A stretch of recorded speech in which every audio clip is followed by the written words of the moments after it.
Not St Mark's, no, but I can see why, because along the quay there where they keep the boats and that, it's very similar. That's the trouble, because it is pretty similar to Steenhatchee and St Mark's. Any more guesses? Carabel. Right. But I know what you mean. I've been along there. Yeah. Any others? Give you a clue. Go further south from Steenhatchee. Near? Horseshoe. No. Horseshoe Beach. There you go. What I did here is I wasn't there at that time of day. I was there in bright sunlight. And but I wanted to achieve an evening effect for this particular painting.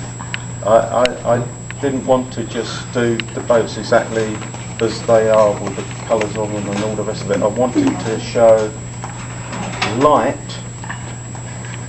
and then reflected light, and some of that being picked up by the white boats, because of course they're totally bright white, you know, those particular boats, yeah, the shrimp boats. And so I've got the light in the windows there reflecting down here. I've got the sun going down, and along the walkway here I've got the light actually being picked up by the sun here. And then the further you go into the distance, like I was explaining before, see how bluer it goes to give you that feeling of going off into the distance. Okay. We're doing good for time because we're just going to leave that one up. Don't tell me, but try and guess where that is. But don't tell me yet, because I'll leave it open for questions at this stage before going to the final stage. And see in between time if anyone can guess where that is. Any questions so far on Florida and painting around Florida, etc.? We're exhausted to questions. Okay. What do you enjoy painting the most that you get really excited about? That's a good question.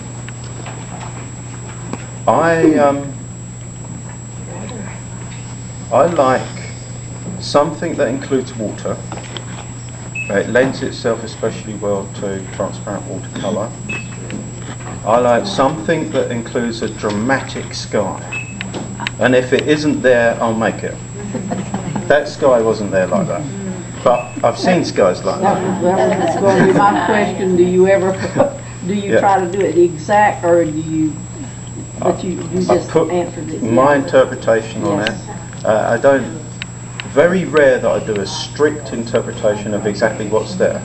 What I'll tend to do is that subject matter has come to me, I appreciate it, and I picture in my mind, well, if I do this and if I do that and that to it, then I can achieve a good painting.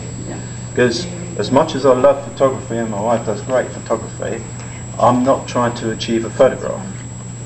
I'm trying to achieve a piece of artwork and painting. I'm putting my stamp on that particular subject matter. So that's a good question. And it's your picture. Yeah. And if there's buildings in it, that's good. If I can do something about the buildings, but there has to be a subject of some kind to attract your interest.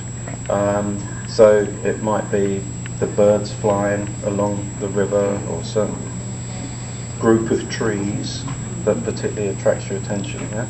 So it is quite varied, but I do like river scenes, and I do like scenes that include a building if possible. Has anyone guessed where this might be? This is Provincetown, up in Cape Cod. See, they have the building like they copied the building of Siena. There, they copied that, and you got the Seamen's Church here and the other church spires. And what I've done here is so we've got the sun setting. And as I've painted, I've left this area, this whole area, avoided it totally, and then when that's dried, I've laid in my very light paints, but leaving as much of the white as possible to show the reflected sun off the roofs and the lights of the town shining through.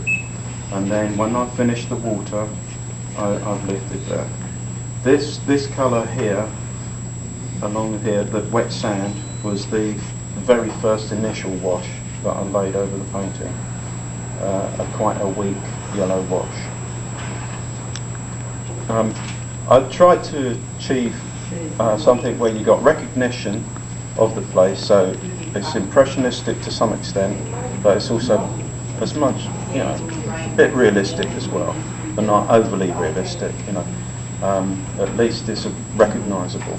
So about what age did you realise that you were into to painting and all? When I was about 8 or so, I used to love to pencil sketch. Yes. Always pencil sketching, I'd always be sitting down doing that, copying this, copying that, sketching this, coming up with little ideas, hieroglyphics and so forth. And then, it's a good question because it's reminded me of something I should have said right near the beginning. When I was 10 years old, I had 2 friends. Here I was in London, I was one of 8 kids. You imagine a household full of 8 kids living in a tiny little place in the slums of London. Well, now, And then, as much as I could, I'd get out. I'd get out of there, I want to see a bit of London. And because I liked artwork at such a young age, what we'd do is we'd, with money that I used to earn working in my friend's father's ice cream factory, making lollipops, ice lollies, lollipops. I'd use that to buy tickets to go on the underground subway, on trains and buses, the red buses and that. And we'd go round to museums together, 3 of us, 3 10-year-old kids. Can you imagine that now in London? 3 kids running around pleasing themselves, going here and going there. And we go all over London into the museums. So we go to the National Gallery, we go to the Tate Gallery, we go to the Science Museum, the Natural History Museum, and as much as possible every weekend, normally a Sunday, because I'd be working in the ice cream factory on a Saturday, we'd go out there. And I used to love looking at the paintings and think, how do they do that? The Impressionists, Turner, Constable, and so forth, and Singer Sargent, and so forth, a Whistler. How is that done? I must learn one day. And so, as I got older, I started to paint, and I'd start in oils. When I first touched paints, I started in oils. And then I went to acrylics, and then I went to pastels, and then one day I said I really should try transparent watercolour, and it was a disaster. Why did I say I should try transparent watercolour? Everything up to now has been not too bad, because with oils I can scrape it off. I'm not happy with that. I can start again with acrylics because it's opaque. I'm not happy with that. I'll paint over that. With pastels, it's okay, you can get by with lots of things. But transparent watercolour, oh no, this is a disaster. I can't paint after all.